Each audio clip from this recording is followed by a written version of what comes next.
Hey everyone, I'm Megyn Kelly. Welcome to the Megyn Kelly Show. We have a big show lined up for you today, but I want to start with why the woman all over the news today, 25-year-old White House aide Cassidy Hutchinson, did not deliver the bombshell that many now claim she did yesterday. Okay, let's talk about her testimony.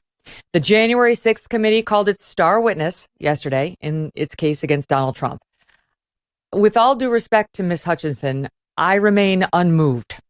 I will start with this. As many of you may recall, I raised questions about Donald Trump's temperament to be president at a debate back in 2015.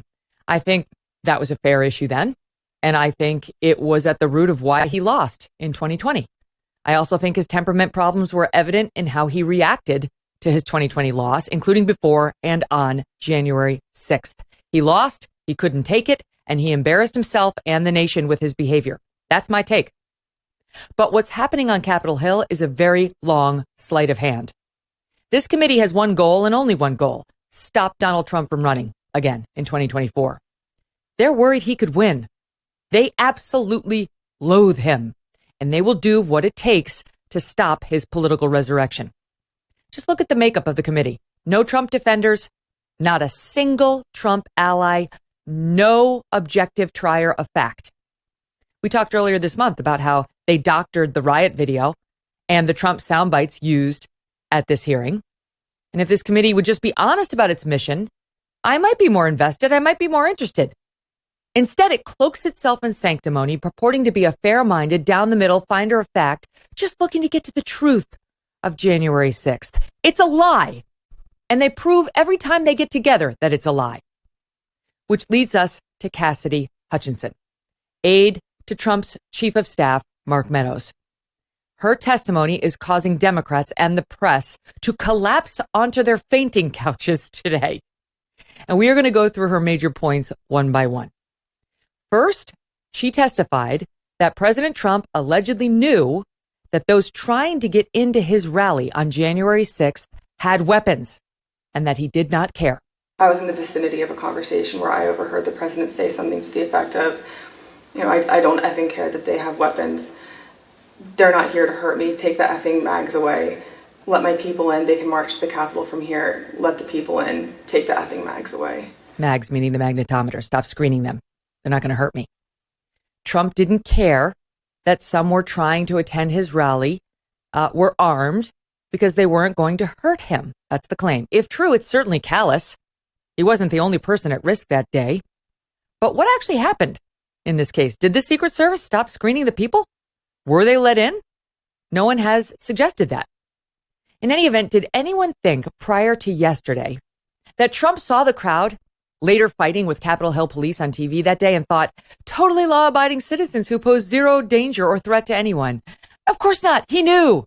He knew that they were potentially dangerous. We knew he knew. And he did nothing to stop it because he clearly liked what they were doing. That's awful, but it's not a new stop the presses bombshell. Moreover, there is a real question about whether Trump even actually said what Ms. Hutchinson's testimony suggests. All right. If you listen to her full testimony, you will hear that what she actually claims was she was in the vicinity, quoting, of, quote, a conversation where she, quote, overheard President Trump say something, quote, to the effect of, I don't care that they have weapons. A lot of qualifiers in there. She was near a conversation, not involving her, where she overheard something to the effect of. A first-year law student could have driven a truck through the holes in that testimonial. Unfortunately, none was present yesterday, never mind a full-fledged lawyer presenting Donald Trump's defense or even just pressing the witness on certain problems with her testimony. I'm not calling her a liar. I'm saying there were problems that any defense lawyer would have exploited. Indeed, Trump has had no defense at all at any one of these hearings or the depositions leading up to them. Okay, second, Ms. Hutchinson claims that Trump, after that rally, got in his presidential limousine known as the Beast, demanded to go to the Capitol, and had a physical altercation with his driver when the driver refused to take him. The president said something to the effect of, I'm the effing president, take me up to the Capitol now. To which Bobby responded, "Sir, we have to go back to the West Wing." The president reached up towards the front of the vehicle to grab at the steering wheel. Mr. Engel grabbed his arm, said, "Sir, you need to take your hand off the steering wheel. We're going back to the West Wing. We're not going to the Capitol." Mr. Trump then used his free hand to lunge towards Bobby Engel. And when Mr. Renato had recounted this story to me, he had motioned towards his clavicles. Okay. Does anyone really believe that Trump reached for the wheel of the beast and then tried to essentially strangle his security? I mean, please. Here again, Ms. Hutchinson was not a party to the actual exchange. A man named Tony Ornato got the story from Bobby Engel, head of Trump's security detail, who was in the car at the time. All right. So Engel was there, and he apparently told it to Ornato, who told it to Ms. Hutchinson. Ornato, when he told Hutchinson, I will say this, that guy Bobby Engel was there. So that helps her testimonial. But here again, she paraphrases. If you listen to her full testimonial, she goes on and says, well, the president said something to the effect of, "I'm the effing president. Take me up to the Capitol." Well, what does that mean? He said it or he didn't. What does that mean? Something to the effect of. Which words are you unsure of? Effing? Take me to the Capitol? Why can't you remember, Ms. Hutchinson? Why do you keep saying to the effect of and recounting all of these conversations to this committee? Which, by the way, Ms. Hutchinson did throughout her 2-hour testimony yesterday. Her memory appeared to be rather shaky. Listen. Then Tony had relayed to me something to the effect of, where I overheard the president say something to the effect of, Mr. Cipollone said something to the effect of, the president said something to the effect of, and he said something to the effect of, and I remember Pat saying to him something to the effect of, and Pat said something to the effect of, and very clearly had said this to Mark, something to the effect of, I remember Pat saying something to the effect of, and Mark had responded something to the effect of. Something to the effect of? You remember it very clearly? Then tell us what it was. Not to the effect of. What exactly? What were the words used? Tell us. Last night, the driver and Mr. Engel, the head of Trump's security, reportedly disputed Ms. Hutchinson's claims about that alleged confrontation with Trump in the Beast. Though they reportedly admit that Trump was angry, he couldn't go to the Capitol. They, unlike Ms. Hutchinson, have firsthand knowledge of what happened in that car. Why won't the committee let us hear from them? Also, here again, is it really a surprise that Trump wanted to go to the Capitol? He promised to do exactly that openly and on the record in his rally speech. We've all heard it a million times. Many wondered since then why he never actually did it, and knowing the reason, namely that the Secret Service refused to take him, is new and somewhat interesting. But is it really all that damning to Trump, whose goal we have always understood was to go? Number 3, Ms. Hutchinson testified that later, back at the White House, Mark Meadows, the chief of staff, her boss, told the White House counsel, Pat Cipollone, that Trump was totally indifferent to the crowd's hostility toward Mike Pence, who was on Capitol Hill. They're literally calling for the vice president to be effing hung. And Mark had responded something to the effect of, you heard him, Pat. He thinks Mike deserves it. He thinks Mike deserves it. Here again, listen to the full thing. Her testimony's full of qualifiers. She heard Cipollone, the White House counsel, say, quote, something to the effect of, we need to do something more. They're calling to hang Mike Pence. And then Meadows allegedly responded something to the effect of, he thinks Mike deserves it. These are her words. Then the White House counsel said something like, this is crazy, etc. How sure are you, madam? What words can't you remember? What specifically did the White House counsel say? What specifically did Mark Meadows say in response? This was a big conversation. You're not sure? You didn't write it down? You're 25, you're 24 years old, and this is happening? It's a big moment. Why wouldn't you take a note? Why not? Or if you did, where are they? Were they produced? Can we see them? Let me see them right now. Did they refresh your memory? And by the way, what, if any, prejudices does Ms. Hutchinson have against Mr. Trump? Not impugning her again. She seemed like a very nice young woman to me. But Trump is now claiming that this woman wanted to move with his team to Florida, continue working for him after his term ended, but was rejected, suggesting this is about sour grapes. And if she really was so horrified, as she claimed yesterday, by January 6th and his behavior and the tweet stuff about Mike Pence, Did she actually apply to go with him to Florida after that? Is that true? I have no idea. No one asked her because no one is there to defend Trump or provide any semblance of balance or fairness. But even giving Ms. Hutchinson the benefit of the doubt, is anyone surprised to learn that Trump was not feeling particularly loyal to or protective of Mike Pence on January 6th? When the crowd was chanting they wanted him hanged, Trump sent out a tweet condemning Pence. It was totally outrageous, and it garnered a ton of news coverage. This testimony offers some behind-the-scenes color, but that's about it. And then finally, Ms. Hutchinson testified that Rudy Giuliani and Mark Meadows both sought pardons from Trump for their actions or inaction on January 6th. Color me shocked. They knew what had happened inside that White House. They knew it was inexcusable, and they wanted a get out of jail free card after not doing more to stop it. Okay. None of this reflects well on Donald Trump. Does anyone think January 6th reflects well on Trump? But there's no need to pretend that this is some earth-shattering game changer. It's additional flavor on an already cooked meal. The attempt to claim otherwise comes from people who already loathed Trump. I actually think I'm in a unique spot on this front. I feel no need to defend Trump or his character, as my audience knows. But I know a sham trial when I see one. And this is not justice, it is not fair, and it is not to be trusted. Joining me now, Andrew Klavan, host of The Andrew Klavan Show for the Daily Wire. Andrew's also a best-selling author, and his most recent book, which is amazing, is titled The Truth and Beauty: How the Lives and Works of England's Greatest Poets Point the Way to a Deeper Understanding of the Words of Jesus. Thank you so much for being with us again today, Andrew. Great to have you. It's great to see you, Megan. I love that opening. Remind me never to get cross-examined by you on the stand.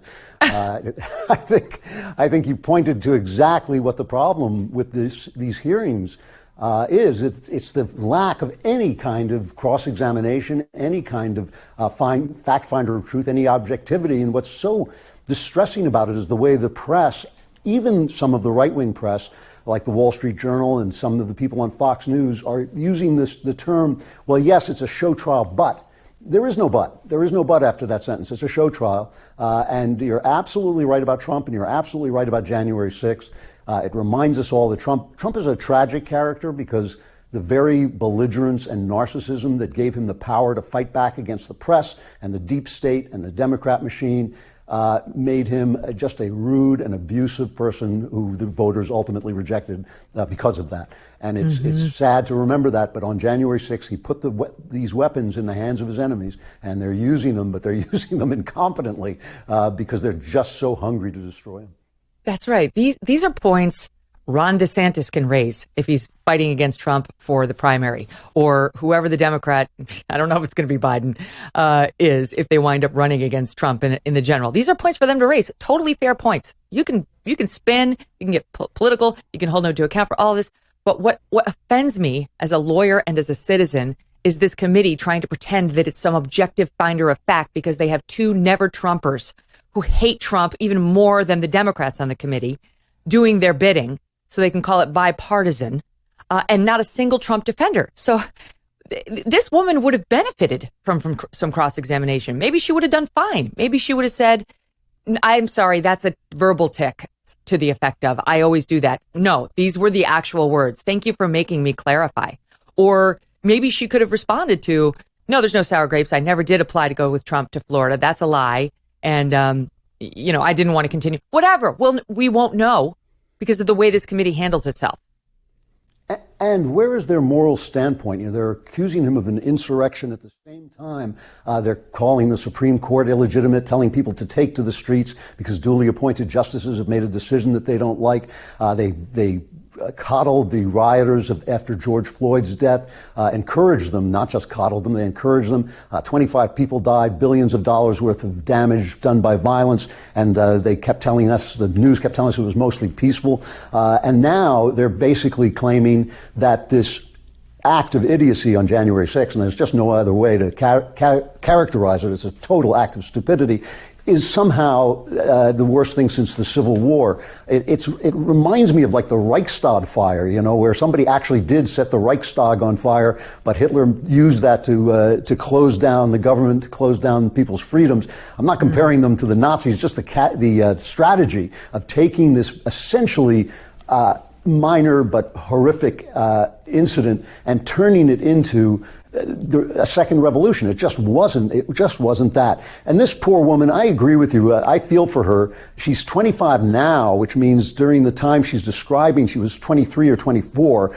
The press keeps calling her a top aide. It's hard for me to believe that a 23-year-old who's essentially just out of college would be a top aide. It's hard for me to believe that she was privy to too much of what was going on. And as you pointed out, almost everything she said was hearsay, and nobody said anything about it. My question now, because there were reports, for instance, that the Secret Service wants to deny the absolutely absurd story of Trump in the car, are they going to let Secret Service testify? Is that even going to make it onto the air? And if it doesn't, what does that mean about all the journalists saying it's a show trial? But if they can't even come in and say this story is absolutely untrue, I'm the driver, I'm the guy, it didn't happen. If they can't do that, what's the point of her testimony at all?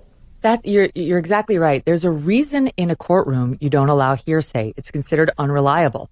If I want to report to you what my neighbor said, they don't want me to be able to do that. They want me to have to put the neighbor on. They want to hear from the neighbor, to hear exactly what the neighbor said.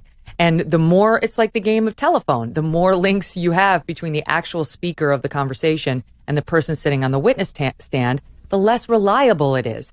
And, you could hear that in her testimonial about okay, so the beast driver is the one having the confrontation with Trump, allegedly attacked by him as he's driving the car, as Trump's leaning. I don't even know if you can reach the steering wheel when you're the president in the back of the beast. I'm going to imagine there's a divider, but I have no idea. So that guy experienced that, and he talks to the head of security, who's apparently also in the car. And then they go back to the White House, and then the head of security relays something about what the driver experienced to this aide. And now she's trying to remember something to the effect of something. Come on. In a court of law, they would not allow, and I realize she also testified the driver was sitting there while this was being relayed and didn't stand up and say, none of that is true. But now they are reportedly saying this isn't true. Richard Engel of NBC News is reporting, I think, was it Richard Engel? No, not Engel. Peter Alexander, sorry, the White House correspondent, is reporting that they're prepared to say this wasn't true, the bit about him confronting, reaching for the steering wheel and actually physically attacking anybody in the beast. And one of those guys, Engel, the head of security, was interviewed by this committee already. So either Liz Cheney already knows that this guy is in dispute with this witness and put her on anyway without asking her about the dispute, which is a massive problem for Liz Cheney if it happened. Or Liz Cheney interviewed Engel and got a story that perfectly lines up with what Hutchinson testified to. And now this guy's flipped. And she's got to bring him back before the committee to find out why he's flipping. Is he flipping? Does he want to disavow his earlier private testimony that we haven't been subjected to? Or she didn't ask him, right? Or she didn't ask him, which is another problem for her. Either way, it's not good. And they haven't made his earlier testimony public because this committee hides half of what it does, more, from the rest of us. They do this private investigation. And at the end, we all know what happens. Trump gets condemned. Trump, in their perfect world, gets convicted by a DOJ investigation, which very clearly seems to be underway. They're investigating Trump for crimes associated with this. And a compliant media will push the narrative just as much as the Democrats want them to. You know what's kind of funny about it, too, is if you step back for a minute and you think, what if everything they say happened? What if it's just as bad as they say it is and all their assertions turn out to be true? Then in that case, Mike Pence saved the country. If that's true, then Mike Pence, as I actually believe in some sense he did, I think Mike Pence acted with tremendous courage and integrity.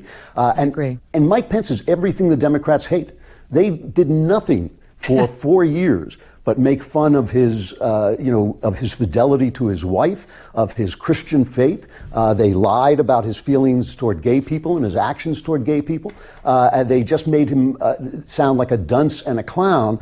And all those values that they hate with every fiber of their being saved the country under their own scenario. In fact, not just Mike Pence, but every time Trump tried to pressure a functionary to do something wrong and that functionary stood up against him, it was because he was a Christian. It was because he was quoting the Bible in his own mind and saying, my service to God means I have to defy the President of the United States. So all the values that the Democrats have worked and slaved to destroy in this country are what saved the country under their own story, under the story that they're trying to tell. The heroes turn out to be all the people they hate. So I don't really think, with inflation being what it is, with the border being open, with so many things going wrong, the pandemic still as bad as ever, really, I don't think this is going to help the Democrats at all. I think this was actually a misguided attempt, even with the press making those claims, well, it's a show trial, but I think ultimately people just could not care less about what happened, what now is in our history is so long ago. Now there are some reports that Trump is getting ready to announce that he's running in 2024 as soon as this holiday weekend. I don't know whether that's true, unconfirmed reports. If he does it, it'll clearly be a middle finger to this January 6th committee, which sounds Trump-like. But what do you make of that? I mean, this will be an albatross around his neck if he decides to run again. And if the Republicans don't let him have it in the primary process, then he's definitely going to get it in the general. But I can't imagine a Republican challenger wouldn't touch the January 6th stuff, because these primaries are slugfests. Does anybody remember what Chris Christie did to Marco Rubio last time around? I mean, 2 times ago, it's brutal. So what do you make of it? I mean, do you think Trump will run again, and do you want him to? Well, I don't want him to. I think he's probably the only person who could lose to the Democrats at this point. I am hearing from his close friends and people who, know him well and speak to him all the time that he is 100% running, that nothing in this world can stop him from trying to overturn this blow to his ego that was this loss. And I believe him. I believe that there's still some time before he has to decide, so maybe he'll turn back. What I really feel is that Trump in his way was a godsend. Trump was the exact right person to stand up to what has become a machine of lies, which is not just the Democrat Party, but it's also the deep state and their media, which is almost all the media. And it took a bowling ball like Trump, a guy who just doesn't care what people think of him, what he says, what comes out of his mouth, to really put a dent in that machine. And I think he was truly just sent by heaven to bring this country, to open up this country again. But all the things, as I said before, all the things that gave him the power to do that also made him an unviable candidate. And I think if he were a different man, a better man, he would now step aside and name DeSantis or someone like him as his replacement and say, this is my legacy. I paved the way for this. And now let a younger man and a more statesman-like man do what has to be done. And I think that would be a beautiful thing. But I am being told and told again that he is 110% running. And I think he is the one person, who could lose. Yeah, I know. I mean, the polls show that he wouldn't lose, but who knows? He's just such a divisive figure. And, DeSantis, and I know DeSantis and the name very well. The country doesn't know that name as well. And Trump's got those loyal supporters. And one of the dynamics that emerged to me in the wake of her testimony yesterday was his supporters. There won't be one thing in there that they dislike. And to the contrary, they'll love all of it. That he was like, let them in. I don't care if they have weapons. They're not gonna hurt me. And the fact that he tried to live up to his promise to them to go to the Capitol with them. So we've heard some of the supporters say, I don't understand why he didn't come. He said he'd come and we went there for him. Why didn't he go? Now they have their answer. He tried. According to her, he almost punched out a Secret Service agent in order to get the beast to take him there instead of 1,600. So, who does this rattle support with? Nobody. I think his core base is still there. And the nomination, I still think, is his for the taking because there's just nobody who could garner 30% of the GOP in the way he can, and that's what it's about in the primary process. All right, now I want to shift gears and talk about this because Trump had a great week prior to this yesterday. I wonder if the things are related. But he had a great week with Roe versus Wade and Casey being overturned, clearly in part as a result of the 3 justices that he appointed. And, I wonder whether he could be persuaded to just let that be his legacy, I realize he's not really pro-life. Trump's not really. I just don't believe that. But no one cares. People who are pro-life are like, I don't give a damn. You actually agree with me. Just do what I need to get done. And he did. So do you think that plays it all into like, wait a minute, why don't I just go out on this? This is a win. Go out on this win. Nah, well, I think that may be a little wishful thinking. It was a tremendous victory for Trump this week. I mean, it was three great decisions from the Supreme Court.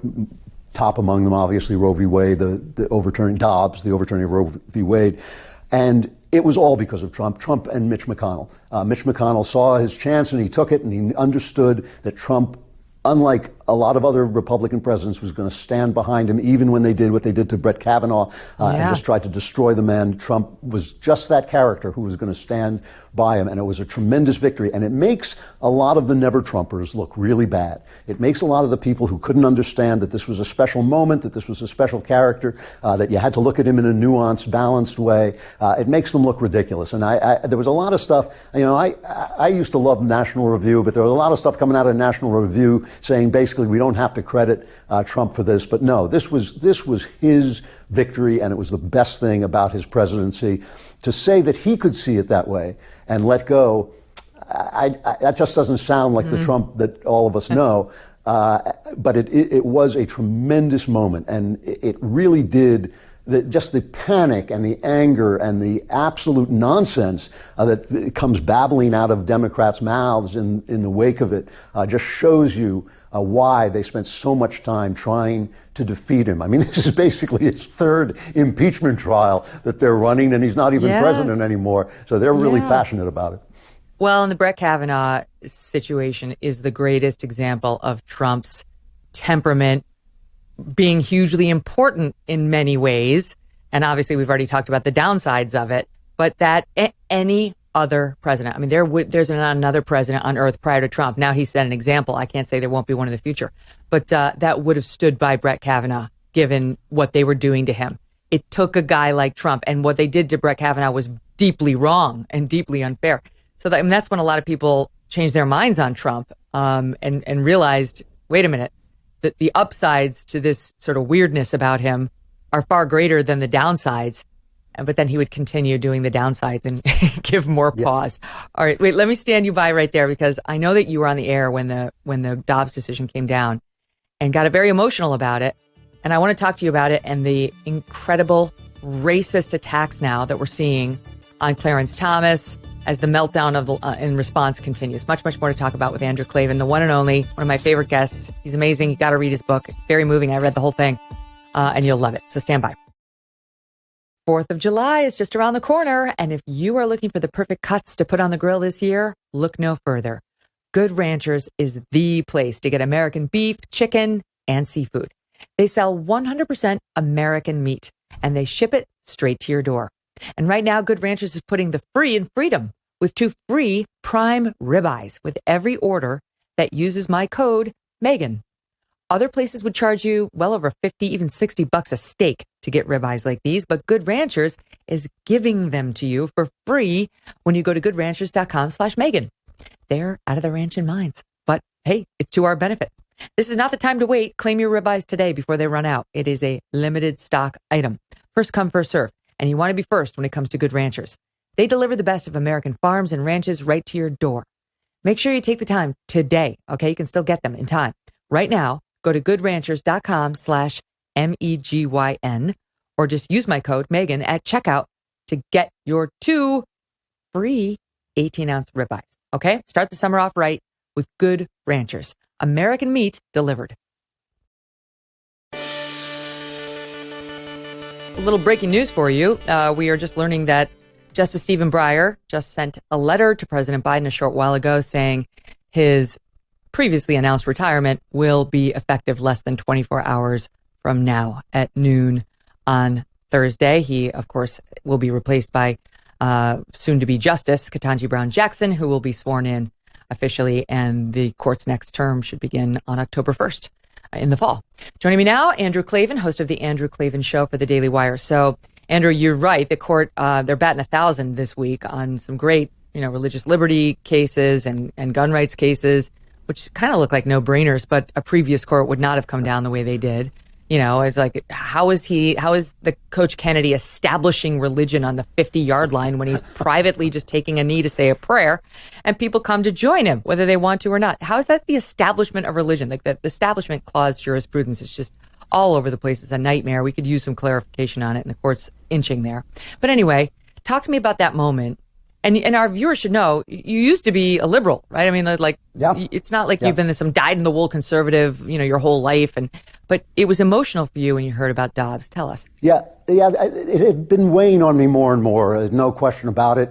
I haven't heard anybody else say this, but this is what bothered me about it, is that there's a fundamental difference. Abortion is going to continue. I think abortion is a grave evil. I have come to that opinion over a long time. I was pro-abortion in my youth. I lost an argument with a friend one day, and that just worked on me over the years until finally I changed my mind. And abortion is going to continue in some of the states. Evil is always going to be with us. There's nobody, we're going to have evil institutions. But there's a fundamental difference, an essential difference between a country where evil is done, which is every country, and a country that establishes that evil as a right. Because when you say that evil is a right, you effectively dehumanize the class of people to whom that evil is done. So there's a difference. Slavery was a grave evil, but there's a difference between having slavery and having Dred Scott, where you say that an African American isn't an American, can't have the rights of an American. There's a difference between being an anti-Semite and even having an anti-Semite government and passing the Nuremberg laws that strip Jews of their rights and dehumanize them. When you say that abortion is a right, you take this unborn child who already doesn't have a voice, and you take away any possibility of his having a voice. When you dehumanize someone, he loses that right that we all have, that we all depend on, to say to your fellow human, look at me, I'm just like you, I'm the image of God, you can't do this to me. And more, it began to seem to me that the logic of that dehumanization was working on all of us, until, and my friends will tell you, my friends here at the Daily Wire will tell you that I would say to them, I'm not sure this is a good country anymore. I'm not sure that a country where we have to discuss whether it's right to butcher children to change their gender is a good country. And all of it, to me, was traced back to Roe v. Wade, was traced back to the idea that not only could abortion be performed in certain circumstances, something that I think people should argue about and vote on, but we had a right to do it. And obviously, it was obvious to me that right would start being, legal, safe, legal, and rare, and would end up with shout your abortion, even if you did it 1 second before that baby was born, because ideas follow their logic out to their furthest point. And it was beginning to just weigh on me. It was certainly a major part of my prayers every day that this country had truly lost its way. And I love this country. I mean, I love this country the way people love their mothers, because this is my mother country. I mean, this made me everything I am. It gave me everything I have. It has allowed me to fashion an independent personality in a world of conformity. And I'm an artist, so that matters a lot to me. And yet I felt it had gone terribly, terribly wrong. And so this decision, the minute I saw it, I mean, my heart just exploded, because the minute I saw it, I thought, this doesn't make us a good country. It opens the possibility for us to be a good country. It means that evil will be done, but we are no longer evil. We are no longer saying that this child cannot make an argument, that no one can stand up for this child and say, look, it's a human being, treat it like a human being. Because, that to me is the only argument we're having. We're not having arguments about a woman's right. We're not having arguments about health care. We're having an argument about whether or not an unborn child is a human being. And, I think there's a little leeway to make arguments there, but not as much as you would think, and certainly not going anywhere near, 16, 18, 24 weeks. That's ridiculous. And so we're arguing about the humanity of this child. And when you say at the highest level, this is beyond argument, this is beyond vote, you've made it so that, justice is supposed to be blind, it's not supposed to be mute, but you've essentially ripped out justice's tongue, because that's the argument we all use. That's the foundation of the golden rule. It's look at me, I am the image of God, I am your image, you have to treat me as you would be treated. And they stripped babies of that right, and in doing that, to me, they stopped doing evil and became evil, and it touched all of us, and it has changed our culture in a million different ways. I won't, but I could go on and talk for an hour on the ways that I think that has changed our culture for the worse. And this opens the possibility that we can begin to climb out of that. And that, to me, is a beautiful thing. I mean, a beautiful thing. I did not want to, I'm getting up there in age, and I did not want to walk out the door, leaving the country in the state, the cultural state it's in now. And I haven't heard anybody else talk about that, but that's the thing that weighed on me so much. That's the thing that I kept bringing to God, and that's the thing that broke my heart when that wonderful decision came in. Wow. Well said. I mean, it's like Lila Rose said the other day. She was on the program reacting to the decision. You know, she heads up Live Action, which is a pro-life group. Yeah. And she was saying, now we have a fighting chance. What this decision does is it's not a total win, but it gives us a fighting chance to persuade people. Before we didn't have that really. You know, it was like we couldn't even get in the fight. Now they're in, and now they have a full-throated opportunity to say this shouldn't be allowed, or this is why you should make a different choice. And I know that you feel this personally because I learned something about you in preparing for today. I knew that you had written all sorts of movies and books and so on, but I didn't realize that you had written the drama Gosnell, the trial of America's biggest serial killer, about Kermit Gosnell, a case in which I have a lot of interest. I was on the air every day when that broke, and it was incredible. It was unbelievable that this guy existed, and serial killer is the right word for him. And in the state of Pennsylvania, and I'll never forget, the big reveal was ultimately that Tom Ridge, a Republican governor who fancied himself pro-choice but Republican, basically allowed it to happen. He had stopped inspections of the Gosnell abortion clinic, and he thought for political reasons that wasn't going to play. And then we later found out that Gosnell was murdering babies in their 9th month in utero in horrific, disturbing ways. The nurses who came out and talked about what he was doing, what he was making them do, they were given immunity so they could be honest about it. Just gruesome tales. And I think that whole case, which you now are so familiar with, that was a bit of a turning point on hearts and minds on this issue. The best scene in that movie, and I can say it's the best scene because even though I wrote it, I took it right out of the transcript of the trial, was when the defense brought on a regular abortionist, a legal abortionist, a non-insane abortionist, and had her describe what she did when she was aborting a child, and it was virtually the same thing that Gosnell was doing. And so the defense was, well, he was just doing abortions, which to some extent was actually true. When I was researching it, I talked to the prosecutor, and she was talking about the voir dire, the interviews of the jurors, and every time she came to a male juror and asked his opinion of abortion, he would say, oh, well, that's not for me to talk about. That's only for women to talk about. Every one of them. They were afraid to have an opinion because they were male and not female, a distinction which apparently no longer exists, but did at that time.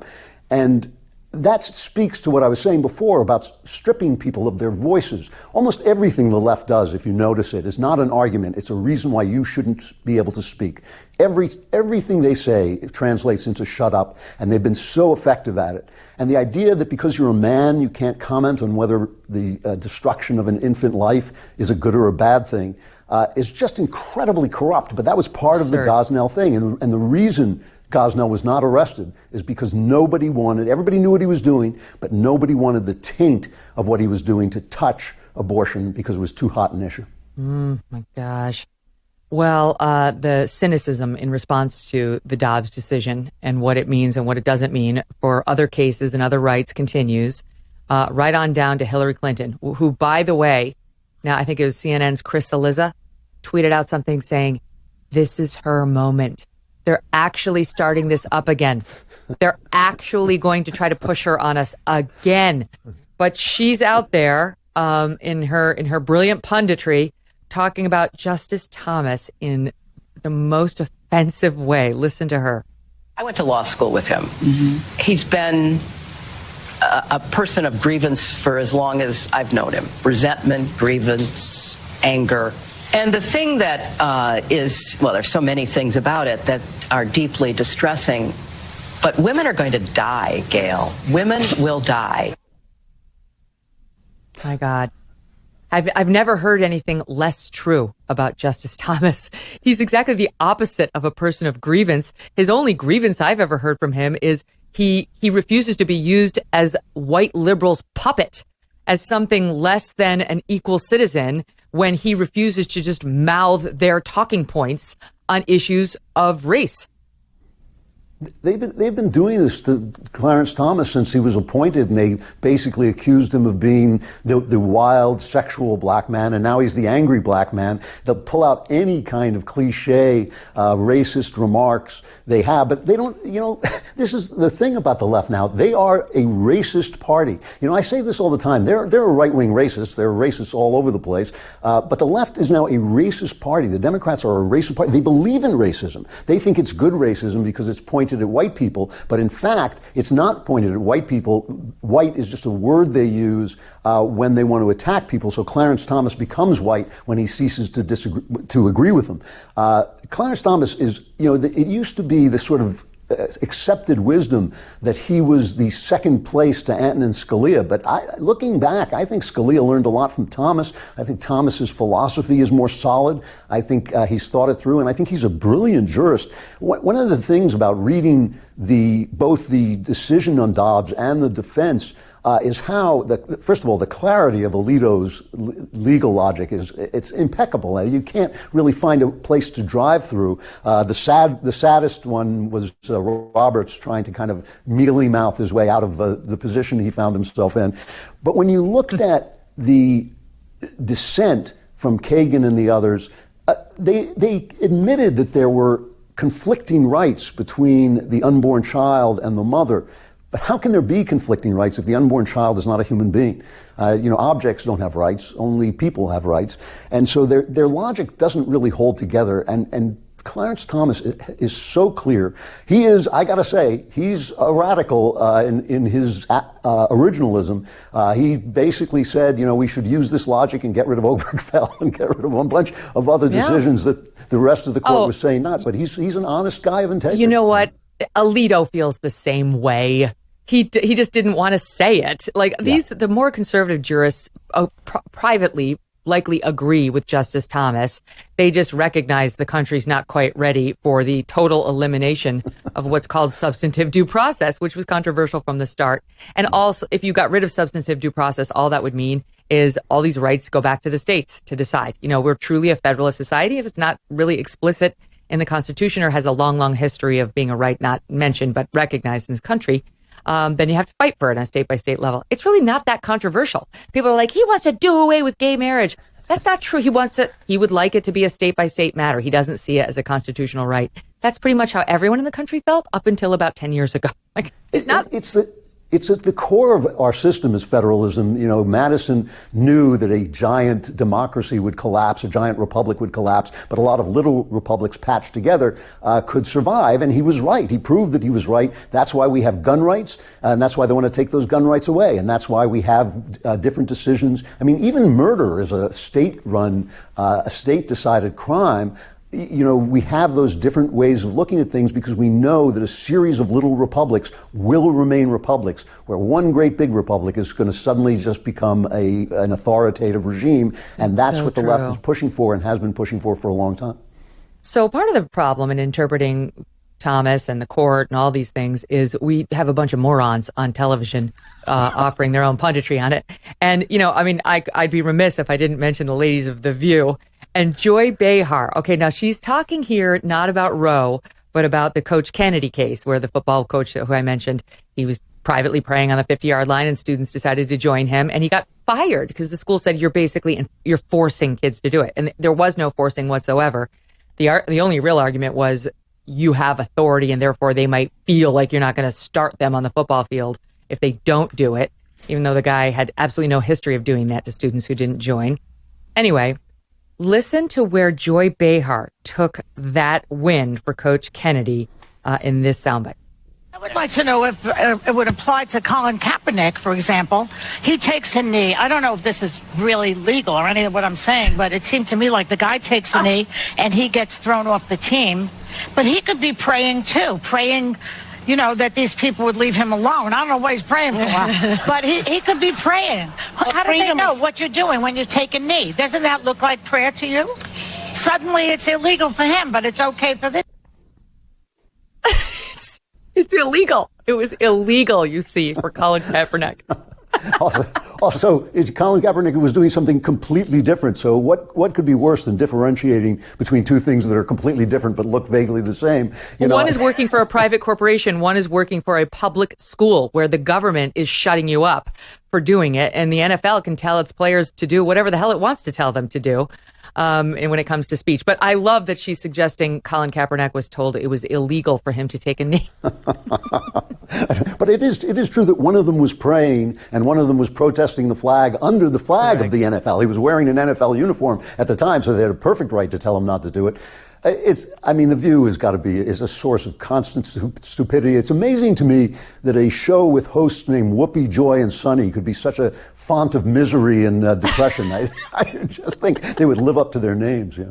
It's so true. So, last thing, because I didn't really get to it yesterday and I felt so bad.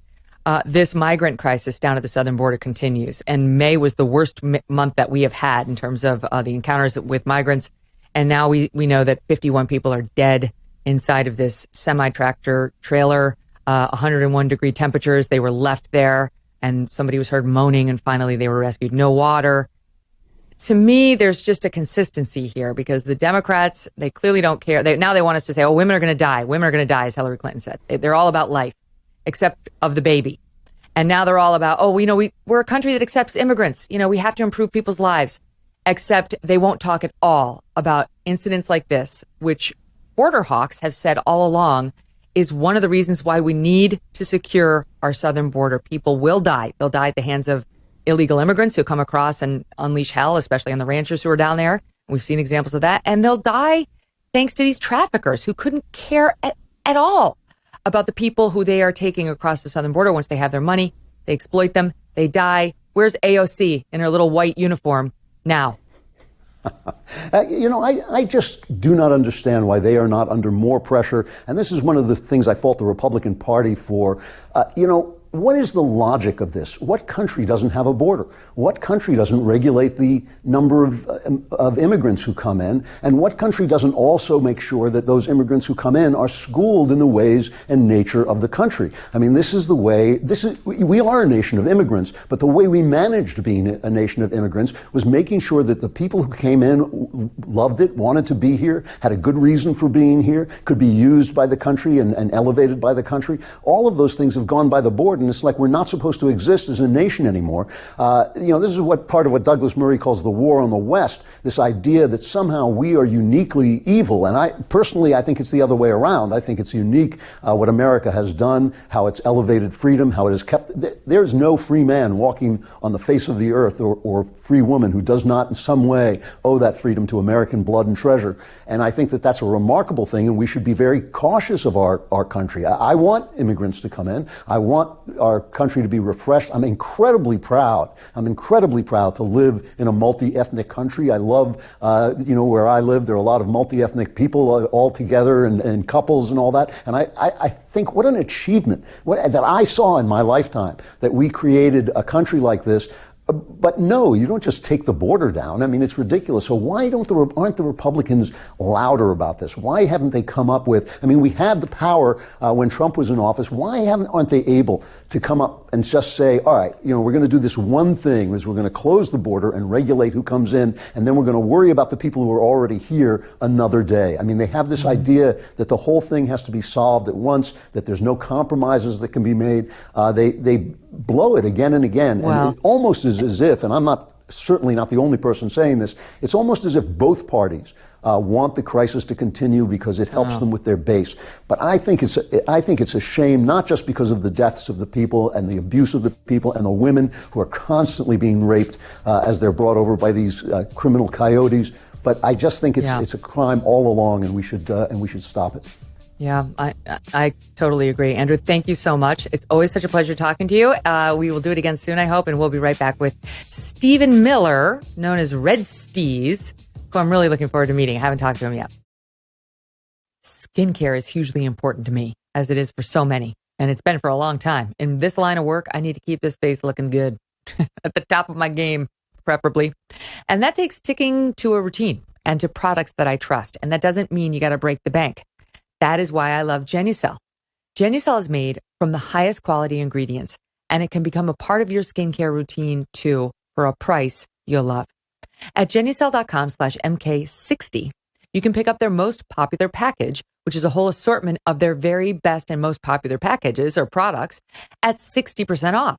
One of those products that's in that package right now is called Immediate Effects, and it starts working right away within 12 hours.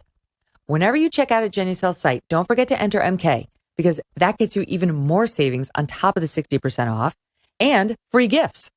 Plus, if you're not happy with the results, you're going to get 100% of your money back. Don't wait. Start your skincare journey today. See the difference for yourself with Genucel. Go to GENUCEL.com/MK60 today and enter MK at checkout. Genucel.com/MK60. Lots to get into, including the media reaction to yesterday's January 6th hearing, to the abortion ruling on Friday, and the state of the GOP as we approach the 2022 midterms. Joining us now for the first time is Stephen Miller, the other Stephen Miller, known on Twitter as Red Steez and one of my favorite follows. So if you're not following him there, you should. He will make you laugh regularly and has great insights. He is also host of the Versus Media podcast on Patreon. Welcome to the show, Stephen. Nice to meet you. Thanks, Megan. It's a pleasure. Yeah. Don't tell people to follow me on Twitter. Now I have expectations. Okay. Well, expect very little, but you might one day be mildly amused. Yeah. Do you get confused for the other Stephen Miller? Good-looking. Yeah, I'm the good-looking one. He's, I'm the one with the hairs, I like to say. So there were a couple of pieces written about that when he kind of hit the scene. And I was just like, okay, I'm going to have to start using the middle initial now, just in case. Yeah. So in case he ever wants to piggyback off, my name, I was like, no, I got to throw the middle initial in there now. Besides, the stuff more scholarly. You're more conservative and he's conservative. So I can see the, the confusion. At least there's not, he's not saying crazy things that you never agree with. Right. I'm just trying to out crazy him on different levels. Well, I'll look forward to those tweets because that'll be interesting to read. I like Stephen Miller. He's one of those guys he's not well loved. Pretty much every article written about him says something terrible, and they call him a white supremacist because he's a hardliner on immigration. But you see stories like the one we just talked about, and it's like, why aren't you a hardliner on immigration? Why isn't everybody? If you're not a hardliner on immigration, you encourage traffickers to take innocent people across the southern border because they know nobody's going to stop them. And next thing you know, you got 51 dead people, 39 men, 12 women suffering to death based on some promise of a better life that they thought that they could achieve without any law enforcement interfering. Right. And of course our media ignores this. We went straight from concentration camps at the border 3 years ago to what is the southern border you speak of? what are these migrants that are what is happening here? And of course, we get the same kind of trope from the administration that we're working hard to stop all of this. And I think it was the White House press secretary said yesterday that the border is closed. And I don't know, 51 dead bodies splayed out on a Texas highway suggests otherwise. And that was the kind of claim that fact checkers in the golden age of fact checking that lasted 4 years would have lit the White House press secretary up over. And we got nothing. We got nothing at all over it. And it's in and it's out of the news as fast as it came and it went, and that's it. It never happened. It's so true. And yesterday, the January 6th hearing dominated the news cycle. Scant mention of this crisis. I mean, it's not just the 51 people who are dead. It's also May being the absolute worst month in U.S. history when it comes to these migrant crossings and encounters.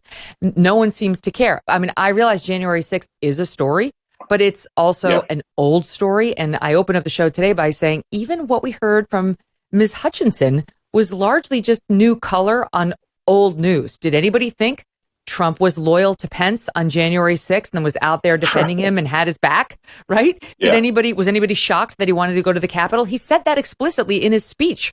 We knew he wanted to go to the Capitol. Is anybody surprised that Trump, concerned that his crowd size wasn't big enough on January 6th, said, let everybody in, weapons or no weapons? He wanted the shot to look good. yes, it's callous, and understandably, it wasn't a good decision. But then there's no follow up on, did the Secret Service stop using the magnetometers on people? I doubt it. Did they start letting people with the weapons in so Trump could have a good shot of his crowd? I doubt it. That was noticeably missing. But the media decides to melt down. This is it. We've got him. He's done. They've done it a million times. It's never true. And stories like this one about, Joe Biden's southern border, quote unquote, policy totally collapsing and resulting in scores of deaths gets ignored. Yeah, and another thing about January 6th, that hearing was unscheduled. They scheduled that at the last minute because they had this bombshell, supposedly, and this is a Democrat-run committee. So even the Republicans on there, and I know I know a lot of people aren't fans of Kinzinger or Cheney, but they are Republicans in name at least. They don't control when these hearings happen. So you had a Democrat-led committee that called a last-minute hearing. I think they were adjourned until mid-July. Because they're basically trying to, string this out as long as they can until the November elections. And I said this on my podcast yesterday, that it sure looked like it was a way to change the news cycle. They were kind of getting hammered on their Roe loss, which is the biggest Democratic Party loss in probably decades. It cannot be understated enough how, devastated they are over this. And I think that this was a way to change the news cycle back to something like January 6th. And, alluding to something that you said, I think I was the first person in all of what I guess you could call conservative media out of the gate with impeach and remove Trump over what happened on January 6th. And I'm kind of with you where I look at it and I say, okay, we have all of these things that Trump tried to do, and at every single place, either by his cabinet or by his attorneys or by judges or by state officials, he was stopped at every single way. And instead, we get overwrought monologues from, Jake Tapper, the last honest man in journalism, about how our democracy is hanging on by a thread. And as we saw the clip with Boris Johnson, he was kind of like, what are you talking about? This was, of course, it was a bad day. Congress was delayed from certifying results for 8 hours. Yes, people died. There were, police officers who that day have suffered trauma. And then we, of course, had Ashley Babbitt. But eventually they certified the vote, and it went on, and Joe Biden was sworn in, and here we are today. And so I look at it kind of how you said, we have all of these things where we're being told that he tried to do, but it didn't happen. And I kind of look at it and say, if it didn't happen, then what are we talking about? I do think this is a political investigation, and I contrast it with the Robert Mueller investigation. Robert Mueller wasn't on CNN every night. He wasn't. He didn't have guys leaking things. He went to work to figure out, what was going on here. And in the end, he didn't find much. And they were disappointed with that also. And you compare it to this investigation where there's leaks happening all over the place. Everything that Adam Schiff magically ends up on CNN, and we get every journalist. And now you have kind of a new administration star who's going to be making the rounds on media and on The View. And already there's parts of her testimony that are being called into doubt. And, it's the old Twitter joke where they say, how is Trump going to slip out of this one? And Trump slips out of it. And they kind of just go, well, nevertheless, on to the next thing. Right. In a way, it's, forgive me for the analogy, but it's kind of like the Johnny Depp Amber Heard trial where, she gave her emotional testimony. And it's like, okay, I mean, I actually believed a lot of what she testified to and found her credible in some of the assertions. And then came the cross-examination, which just left her a withering puddle of contradictions and obvious lies. She lied repeatedly on the stand. And by the time that lawyer was done with her, I was saying, forget it. I don't believe a word she said. This is not a truth teller. And I need to reassess, my opinion of her, which I did. That second piece never happened for Ms. Hutchinson. It hasn't happened for a single witness there. It's all set up to drive you to one conclusion. And I've said before, as a lawyer, I used to try cases. It would have been really easy to win every single one of them if I didn't have an opponent. If nobody ever cross-examined my witnesses or put my claims to the test or objected to any of my testimony. And yet still, Stephen, what we had yesterday was a media. I'll give you a couple of, here's a couple of highlights, right? Jonathan Karl. The testimony by Cassidy Hutchinson makes it crystal clear. Donald Trump envisioned a full-blown coup on January 6th. David French, of course, the 25th Amendment should have been invoked within hours of January 6th. Chris Wallace, she was a great witness, absolutely precise. She was just brilliant. And, I opened the show today with, no offense to Miss Hutchinson, she's a young person, and I'm sure she did the best she could. But like every single thing she testified to was, he said something to the effect of, it was something to the effect of. I remember very specifically he had said something to the effect of, well, which is it? What did he say? Where are your notes? You were a young woman. You're telling me. There was one testimony where the White House counsel allegedly went to her and said, make sure Trump doesn't go from the rally to Capitol Hill. You got to make sure. I mean, you're telling me as a young 24 or 23-year-old woman, you wouldn't be home in your diary saying, holy shit, the White House counsel put it on me to make sure the president does. Where's that? Yeah. Let's see that. Yeah, and you know what? I do take issue with the fact that we'd never heard any of this for 2 years. We none of us had heard the name of Cassidy Hutchinson unless you're in D.C. And I take an issue with people who accepted paychecks from this administration for years, and then suddenly now I've grown a conscience because it seems to me that I'm being promised things, or I have a media tour in front of me, or I can appear like the woman on The View, and I can rehab. And yeah, the people who, went to work for this administration and gladly accepted paychecks for years are kind of like a dime a dozen out of this. We have Miles Taylor who wrote supposedly the Anonymous, a New York Times op-ed. And, and you have, I think now you have some of Pence's comms people coming out, and they've discovered, as many kind of ex-conservative pundits have, that it's very warm under that dragon's wing. And I'm sure you're certainly not someone I have to explain that to, where it's like, okay, now I'm going to come out and it could be rehab, or I could have promises of a contributor gig or somewhere. All I have to do is say these stories. And, as someone who, I'm kind of attacked from both sides of both, the pro-Trump and the anti-Trump sphere. I look at it and say, I wrote on January 6th that they should impeach and remove him. And this is kind of my attitude with January 6th, where I'm fine examining Trump from that day. I'd like to know what he was doing for an hour and a half in the White House, while, Pence was forced to coordinate with Esper from the Department of Defense to get the National Guard in there to kind of clear all those yahoos out. But I'd also like to examine everything from that day. I'd like to examine why the Capitol was left, for the most part, with a skeleton police crew, why there was no defenses there while they knew that there was going to be a large rally on the Mall. I'd like to examine why Pelosi didn't just draft impeachment articles on a napkin while hiding out in a bunker. They could have done that. Pelosi reportedly said, if you don't invoke the 25th Amendment, as David French said, I will impeach him. Well, that never happened. Neither of those things happened.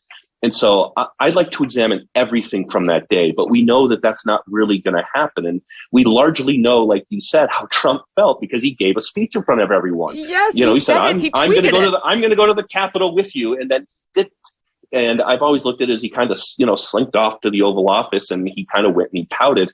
And, we all know all of that happened. And of course, we get the story yesterday of, Trump grabbing the wheel of this from the Secret Service of the limo. And I said on Twitter, his critics can't decide if he's a feeble old man who can't lift a glass of water or walk down a ramp, or if he's John McClane trying to commandeer the most, the most protected vehicle in the world. Pick one. I'm fine with it. Pick one and go with it. But he's the Rock. You constantly offer us these. Yeah, you constantly offer us these contradictions.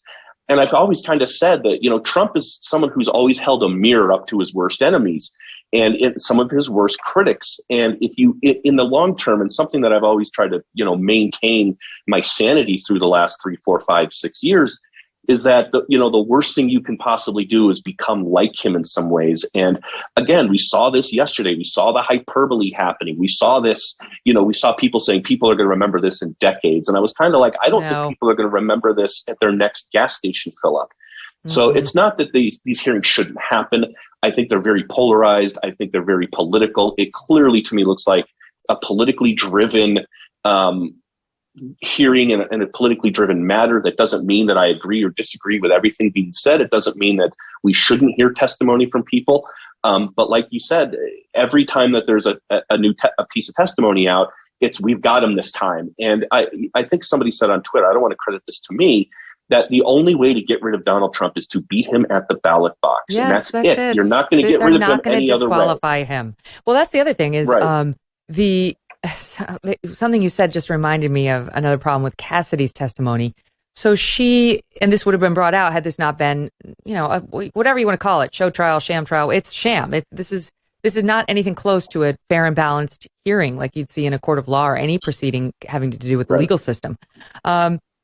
She testified that Mark Meadows, her boss, the chief of staff, wanted her to write out a note that was to be sent out under the president's name, saying if you saying if you did not enter the Capitol grounds lawfully, please leave.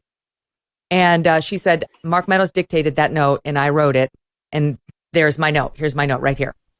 Well, somebody in, I think it was the White House counsel's office, came out, Eric Hartman. I'm just going off memory here, so forgive me. And he said, I wrote that note. She didn't write that note. Now, that's weird. Okay, that's weird because Eric Hirschman, thank you, Steve Krakauer, my EP. He goes, you know whether you wrote the note. Show me the note. Was it handwritten? Because I think they were testifying that it was handwritten. If I wrote, I know my handwriting. I wouldn't say that was my handwriting if it weren't my handwriting. So why did she say she wrote the note if she didn't write the note? I don't know what happened, but this is where I was going with it. Because the committee comes out and what they should say is, that's something we should look into. You're right. There's an inconsistency there. All they say is, inconsistency or not, we believe her. She's credible. Like, okay, so you're going to be the fact finder. You're going to be the person who presents the trial, the finder of fact. Any inconsistencies that don't support the witness's testimony that you like, we get instructed to ignore because you have deemed her credible, and therefore the Ministry of Justice and Information will tell us how to feel. It just underscored the unreliability of this whole proceeding. Yeah, and you saw members of our media basically just flip out over the claim of the Secret Service of grabbing the steering wheel of the beast. And then when this was kind of questioned by several Secret Service agents, and I think it was the head agent on duty at that time said, no, this didn't happen. Suddenly our media downgrades it to this is an anecdote. And that word was used several times. It was used by Maggie Haberman at the New York Times. It was used by John Ward at Yahoo. And hold on, this is sworn testimony. And if this is a problem now, okay? And it's not about, like you said, if she did or didn't do it. It's like now you have an inconsistency.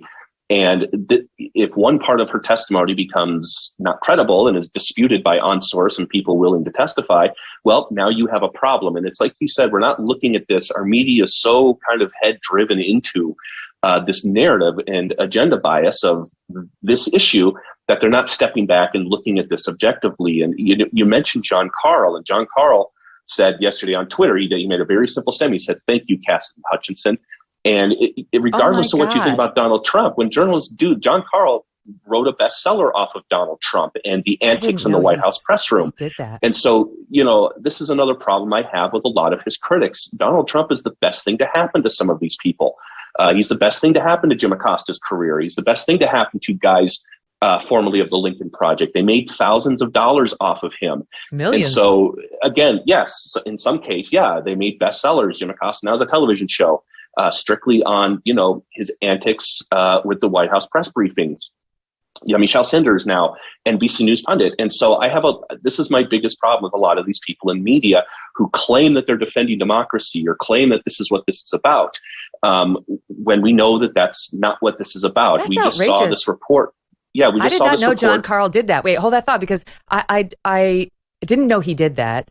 How does John Carl know that Cassidy Hutchinson is a truth teller? And no offense to this young woman. Again, I'm sure she served our country honorably and she's doing the best she can. But I don't actually know that for a fact where I could tweet out, "Thank you, Cassidy Hutchinson." I haven't had the chance to hear her claims subjected to cross-examination. And I don't know whether this is a self-aggrandizing, bitter person who wanted to go with Trump and was rejected. I don't know. And he doesn't either. That's a totally inappropriate tweet.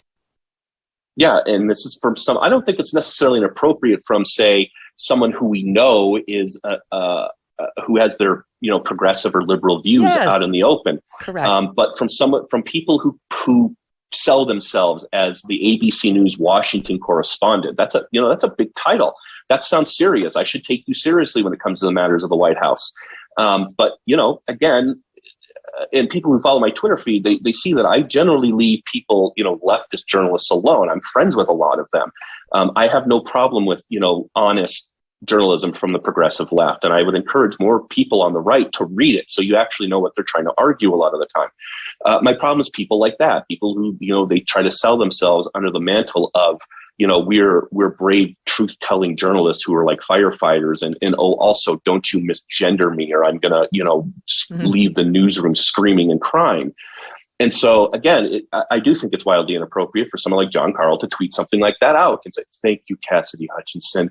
And as you see Democrats who say that this is about maintaining our democracy or whatever, this is the same party who just spent $42 million in primaries that just happened last night to elevate Trump candidates, Trump endorsed candidates and MAGA candidates. So no, this is not about preserving democracy. And as I mentioned, Jake Tapper's kind of overwrought speech performance with Boris Johnson, where he said, I talk to people in Canada and Australia and places where they say, they're really worried about democracy in America. No, Jake, that's what you think is happening. And, to people like that, the end of democracy to them is Republicans winning another election. And I think they're simply setting this up for what's going to be a pretty bad night for the Democrats in November.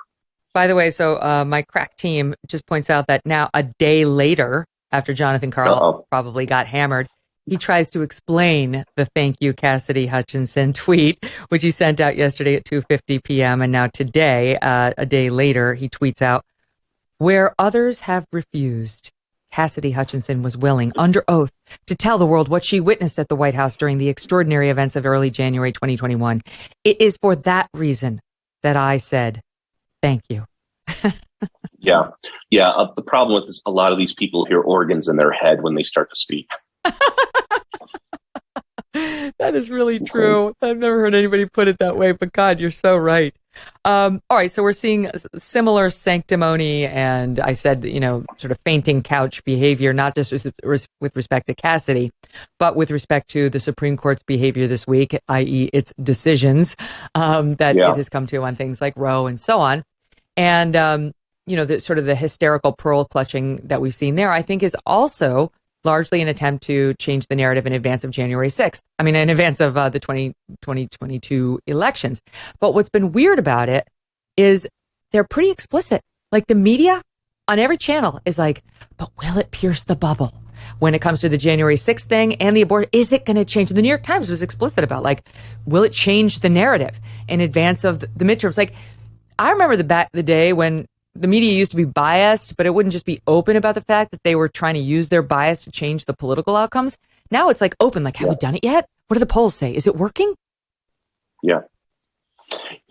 I mean, one of the reasons you've heard about the reasons why we need to put the January 6th hearings up, and the reason why we need to stop Trump, is because they're trying to install pro-MAGA people in all of these state levels.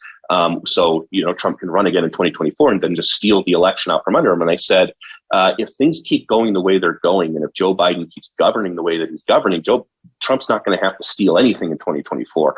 And that's kind of the prelude to what we're seeing in November. And I think the polling just came out on this Roe decision. I think it was like 11% of the country is paying attention to it. So you'll have kind of the late night group therapy sessions for libs on, Jimmy Kimmel and the Colbert Report, or Stephen Colbert, and, which is all this has become, which is where celebrities just come out and air their political grievances. And we just saw, like, Wanda Sykes say this 2 nights ago, which is stand by. Yeah, just play it. She can say it way better than I can. Go ahead. She was on Stephen Colbert, and this is her take on it.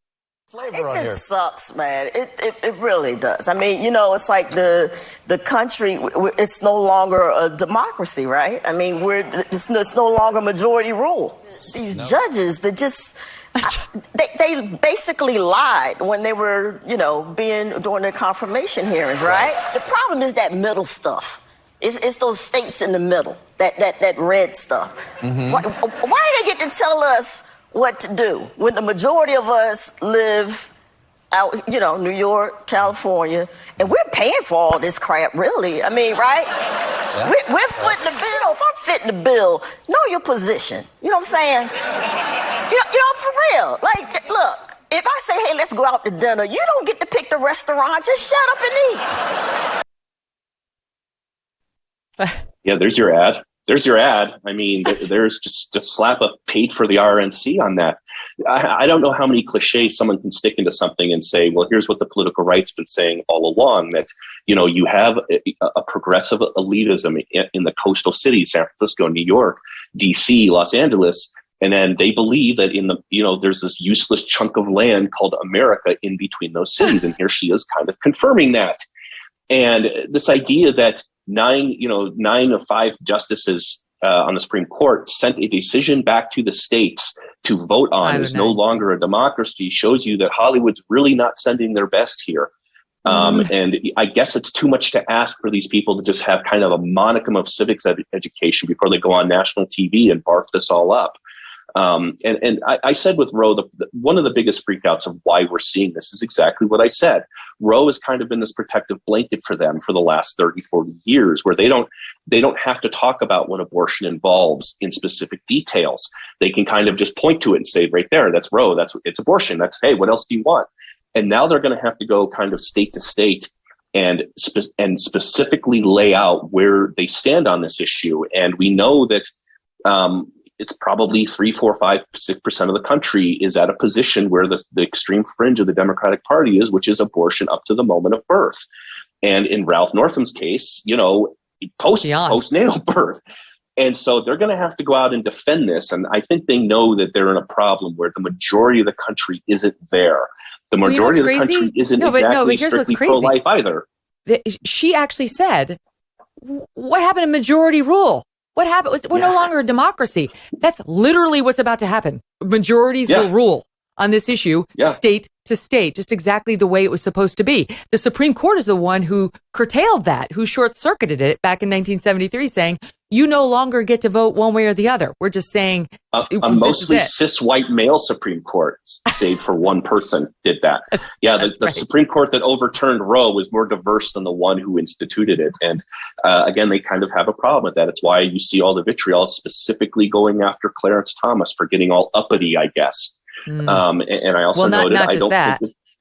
Because Wanda Sykes is one thing, but I go on this GB News, which is it's not Fox News, but it's a more right-leaning news over in Great Britain. They launched about a year ago, and I love them. They're doing a really great thing. They're very balanced. They're smart, and Great Britain needed this. So anyway, my pal Dan Wooten, he put together this budded soundbite of some of these singers in response to the Dobbs decision on abortion. I'm going to play it for you. For people listening, it starts with Lorde, the singer. Then it starts with, I think, the lead singer from Green Day. Yeah, Green Day. You'll hear him. He's ready to renounce his citizenship. We've heard enough from him. And then it finishes up with Olivia Rodrigo, who's a very big star. And so listen to this meltdown. Make accessing that wisdom your life's work. Because everything depends on it. The Supreme Court. America and losing my citizenship. I'm too stupid in the world to go back to that miserable excuse for a country. I'm devastated and terrified, and so many women and so many girls are going to die because of this. And I wanted to dedicate this next song to the 5 members of the Supreme Court who have showed us that at the end of the day, they truly don't give a about freedom. Okay. That's the best thing Lorde's done in years. Can we just be honest about that? I gotta be honest. I was grooving to that a little bit. I was like, okay, Lorde's found her groove again. She's not, a sellout pop star. So I just want to put that out. The one guy's going to renounce his citizenship. Okay, he's going to renounce his citizenship. Okay, good. Go ahead. Bye. He's been doing that since the days of George W. Bush. It's nothing new and it's nothing we haven't heard before. So okay, goodbye. Don't make us even happier that this decision happened. Please, no, please, Green Day, just no, continue to play your music and make us all miserable, please. I think it's so strange to hear people come out and talk about how women are going to die. It's like abortion's not illegal. Okay. It's going to be banned in some states, but you will still be able to get an abortion. It's going to be harder if you live in one of those states, but we are not going back to a time where it was impossible to get an abortion and you had no options as a woman. That's not what's about to happen. And there's also absolutely no hesitation or tact in recognizing that every abortion takes a life. It does. I mean, whatever your position is on abortion, you can be pro-choice. You're dishonest if you deny that. That is a life inside of you. It may not be fully formed, but there's just no, they're so free about being. I saw a picture of a woman at the Supreme Court with a huge pregnant belly. She was obviously 8+ months pregnant. And she had written on her belly, "This is not a baby," or "This is not a person." That's how crass the other side is about treating this. Yeah, I think, and something, the pro-life side, and this isn't an issue that's, my hobby horse. There's far more people who are well educated and philosophical about this than I am. But, when you have a culture that celebrates this stuff, we saw Michelle Wolf on Comedy Central, or had her show on Netflix, where, she does Celebrate Your Abortion and comes out and she's has a marching band and everything. And she no longer has a show. And that's kind of like, I think that really shows where this culture is. And, I think a lot of that is performative. And I think a lot of it is meant to offend the political right. And something I've said on my podcast, and I kind of fall, I think, into this brand of, fund it, which is if you take away their ability to offend you, if you're on the right and you take away the left's ability to offend you, whether it's abortion or religion or whatever, then you rob them of a lot of power. This is something that Andrew Breitbart, used to preach, is about just kind of being a happy warrior.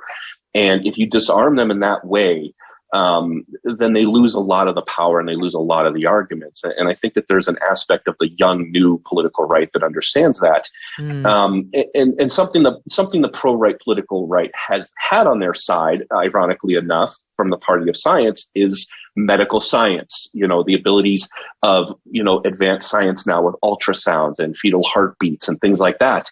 And so now you have a party that I guess just generally believes that science is how hot it is outside right now. And so the political right has been armed with some of these new weapons, and they're, I think, better, more equipped to handle this fight than, say, they were even 20 years ago. That's true. I've said for a while now, the right needs to be more like the Irish. We're just unoffendable. We're just drunk all the time. Drunk and unoffendable. It's a wonderful way to go through life. Donald Trump helped some of us with that. We got through the last 4 years. It was a little hairy, but you have to approach these things as, again, and I said this with Ben Smith on his BuzzFeed podcast, which is, this is a problem, I think, with journalists, is they don't understand what, say, social media is or what Twitter is. And people like me are very apt to take advantage of that. And if you can make people laugh, or if you can kind of show them a different side, then you're going to win those arguments. And this is, again, a problem a lot of journalists have with what Twitter is and what the internet is, and they just don't understand it. Yeah. I'm going to find during the break, I'm squeezing a break, I'm going to find there was a meme about the Irish allegedly being offended by the Lucky Charms guy, and it landed so great. well. I'm going to find it. I'll bring it to you on the opposite side of this quick break. More with, I would say, the one and only Stephen Miller, but that would not be accurate. The one and only Red Steez right after this. Don't go away. Black Rifle Coffee Company is a veteran-founded company serving premium coffee to people who love America. They develop their explosive roast profiles with the same mission focus learned as military members serving this great country of ours. Black Rifle Coffee imports high-quality coffee beans from Colombia and Brazil, and then they roast them 5 days a week here in America at their facilities in Manchester, Tennessee, and Salt Lake City, Utah. And that means you get the freshest coffee and the best no matter where you live. Enjoy the awesome packaging and the unique flavors like Silencer Smooth and Lava Panther and so many more. The best way to enjoy Black Rifle's freedom-filled coffee is with the Black Rifle Coffee Club. And when you join the club, not only do you get their cool mugs, which I love, but your brew of choice is roasted, packaged, and shipped free to your door on your schedule. You don't have to worry about running out ever again. A win-win scenario. Buy it at blackriflecoffee.com. Use the code MK at checkout for 20% off your purchase and your first coffee club order. blackriflecoffee.com/MK. Use that code MK at checkout. Black Rifle Coffee, America's coffee. So, Stephen, this just in, we amazingly got our hands on some video of Trump in the Beast taking over control of the wheel, and wait until you see how he was driving. Watch this. Get out of here!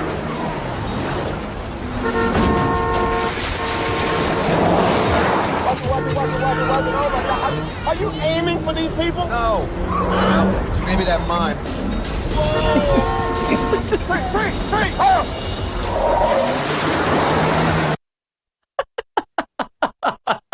It is John McClane. I really do wonder Trump's opinion on mimes. Do you think he's probably scared of mimes? I mean, they frighten a lot of people. He sounds like someone who just would be like, no, if he ever saw like a mime, just like coming at him. Well, he might like it. They never touch you, and he's into that. He doesn't, he's a germaphobe. I love that though. Your reference to John McClane made my crack team go find it. They're not going to interrupt him. They just they can't decide on who he is or what he is. It's he kind of just fits. He's kind of like choose the form of the destructor to our media, and they conjure him up in however they need him to be at that moment. It's so funny, just the thought of him like, yes, you will give me the wheel of the beast. Oh, sure, okay. So I did find my team found the Lucky Charms meme, and my Irish friends and relatives will appreciate this. Putting it on the board, and I'll read to the audience what it says. Irish protest for the removal of Lucky Charms leprechaun image because it's offensive. Just kidding. The Irish aren't offended by jack shit because they're not P words. Yeah. That's exactly a meme. Right. That memes can be classified as hate speech now. We have to be careful. So, yeah. By the way, are you a basketball fan? NCAA? Not really. I don't really watch NCAA basketball, but I did 1 year, I think 3 years ago, predict the Final Four and the champion, all the way. I did my bracket with my friends, and I think I just walked away from it after that. I'm I didn't watch a single game, and I beat everyone. So I think I ended up in the top 1,800 of ESPN, and so maybe that was just my autism. I don't know, but yeah, that's I don't really watch it. No. Well, I ask because we watched the entire March Madness tournament, everything this year, because my young son actually got hurt. He's fine, but he was in the hospital and for a week. So we just sat there and we watched all of it. And that's unusual for me. But I got to know this one guy. I think he played for, who was it? Was it Boston? Anyway, his last name is Timmy. And he was on fire in this one game. I can't remember who he played for, Gonzaga. And it'll come back. Gonzaga. Okay, Gonzaga. And he was on fire, and he just opened up a can of whoop ass on the other team, and there was no stopping. Every time he gave Timmy the ball, he would get the ball in the net, and it was so impressive. And he was interviewed after the game by a sports reporter and said, what did you say to your teammates at the halftime? Because then they all came out, they were all doing what you did. And he's this big 6'7" guy, this man's man, and he goes, I just told them, we may lose this game, but we are not going to lose it by being a bunch of soft guys.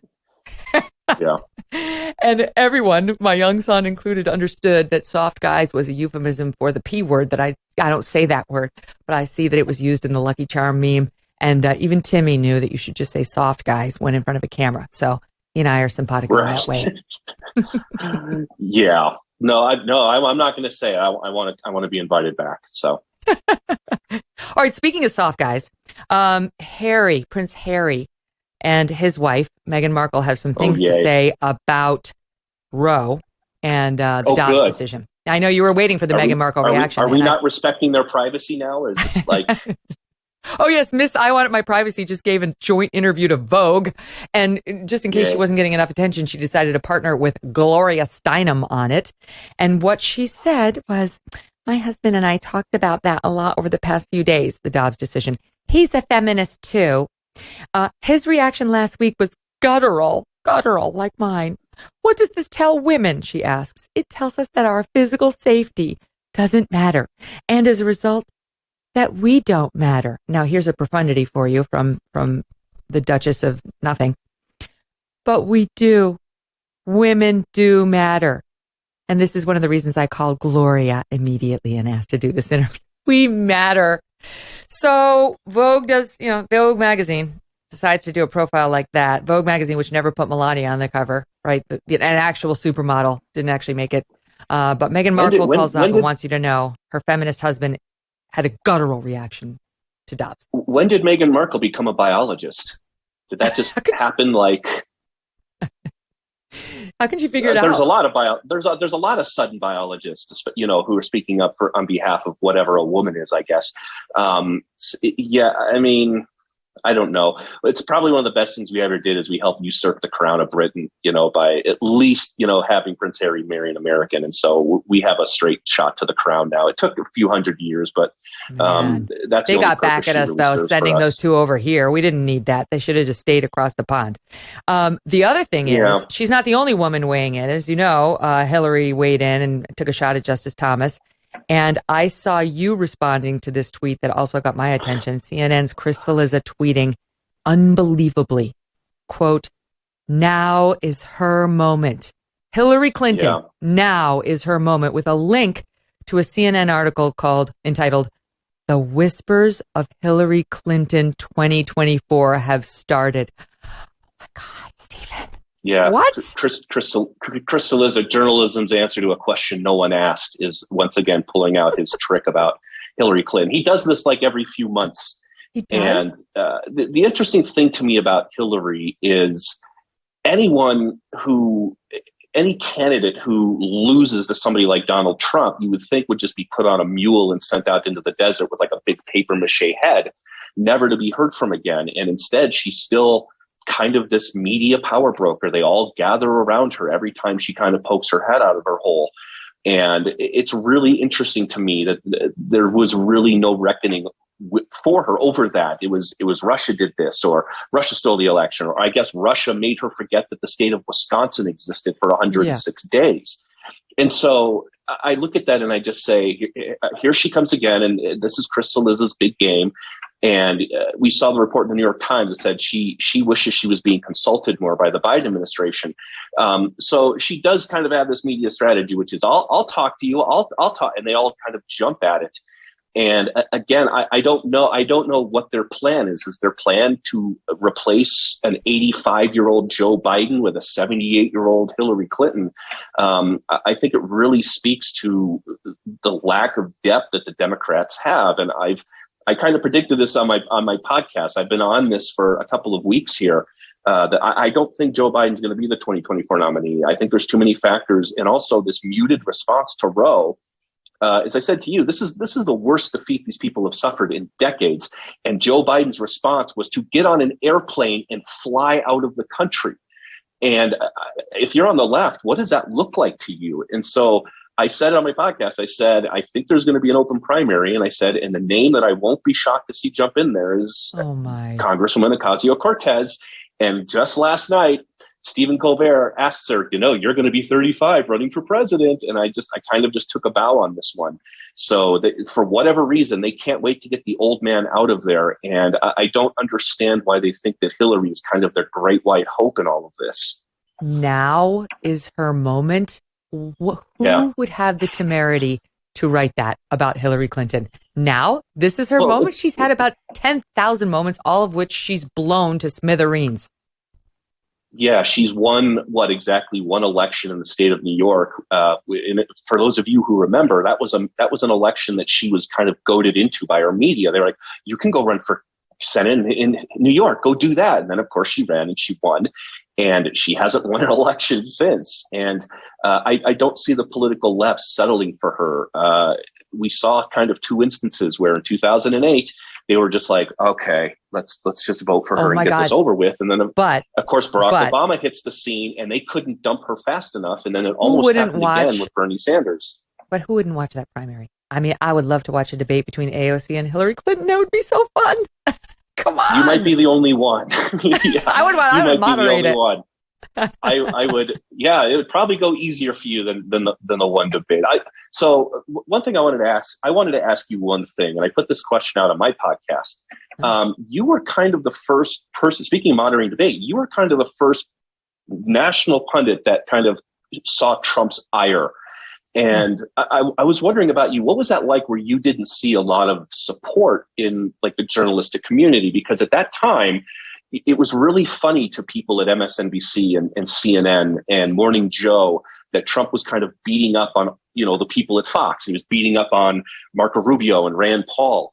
And while they were kind of having, $5 billion of unearned media on the way to the presidency, what was that kind of like to not have a lot of support from your own colleagues, where it was like you were the first person to draw that ire and they loved it, because of course you were at Fox and, you're Megyn Kelly. But then of course, when the election season rolls around, when he secures the nomination, suddenly he's Adolf Hitler and he's not allowed on Saturday Night Live anymore. What was that kind of like in media? I didn't experience it like that. I thought the media, I thought it was a joke that the people over at MSNBC or even Democrat politicians like Hillary Clinton were saying, Hillary was like, Megyn Kelly is a fantastic journalist.